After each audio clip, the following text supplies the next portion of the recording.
I tell you what, I'm getting too old for this crap. This hurts. Leaning over this thing all day. Well, as much as I'd like to pretend we all didn't hear that rattle when this thing started, there was obviously a rattle when it started.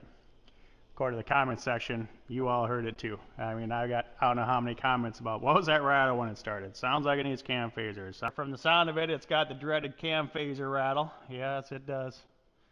Was it a big fat lady that hit your truck? I don't even know what that is. I'm assuming they're referring to the girl that rear-ended me. Did you just say little chickie poo? Yes, Justin, I just said chickie poo. Yeah, we have an issue.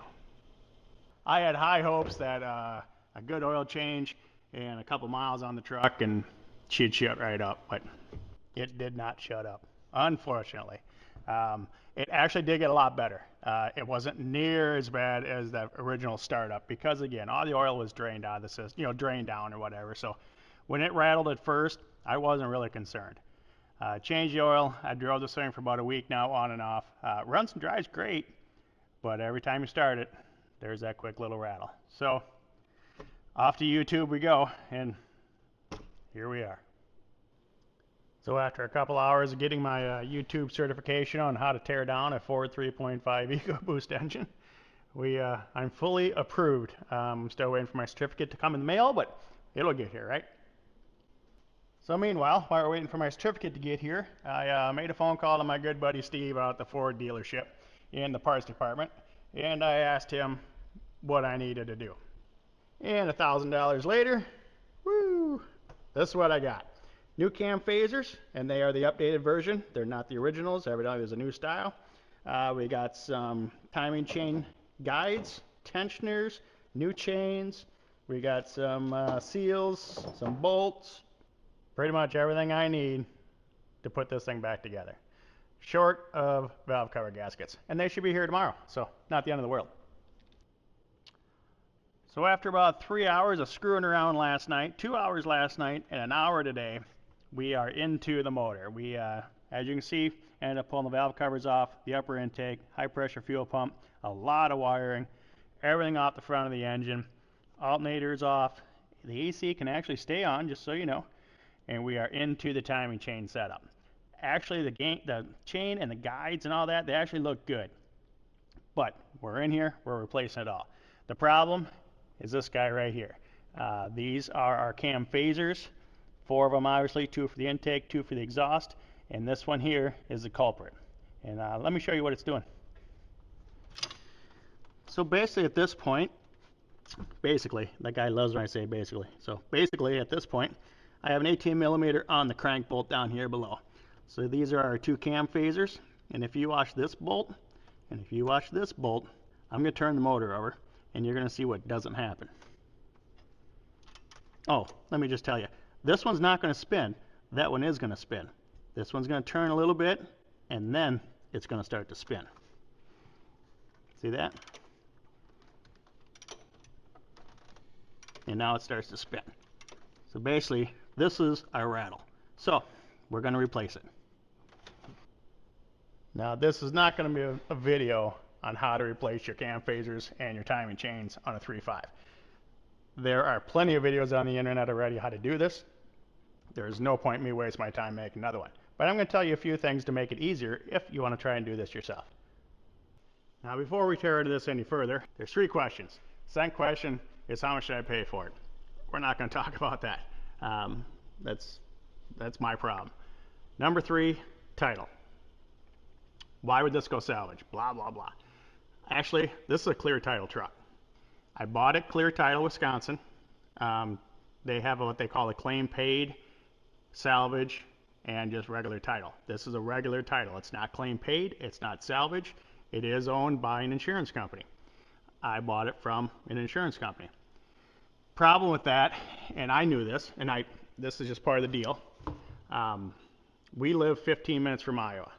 So a lot of times these trucks are going to get sold into Iowa, not Wisconsin. Iowa has different laws, different rules.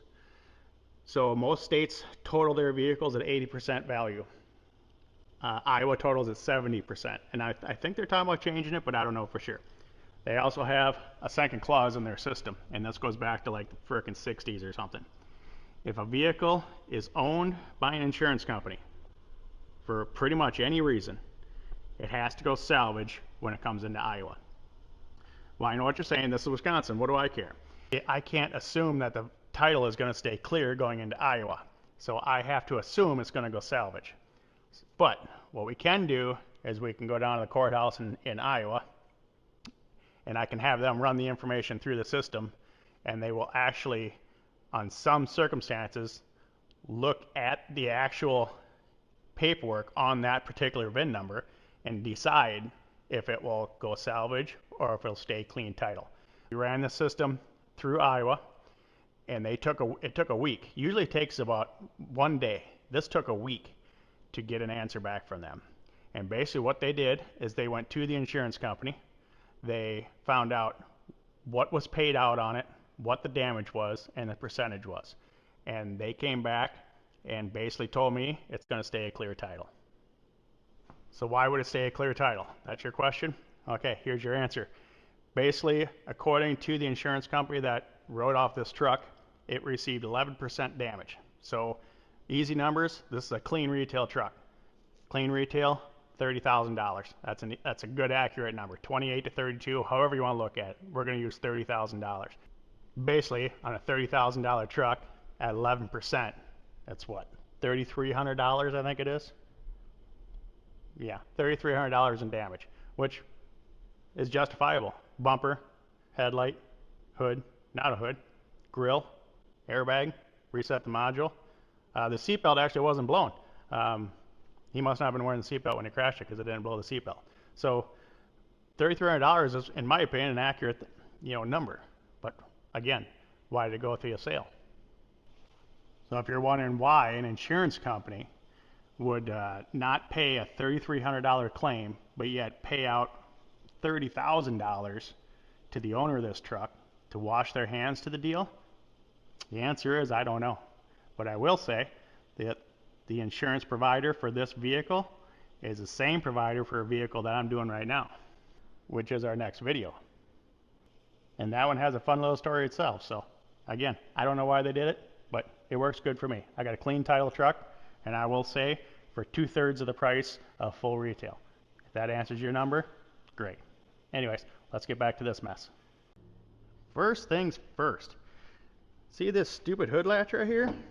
You're going to spend a lot of time leaning over this thing. There's 2 bolts, one each side, 10mm. Take them out, shove that piece of crap down in the hole.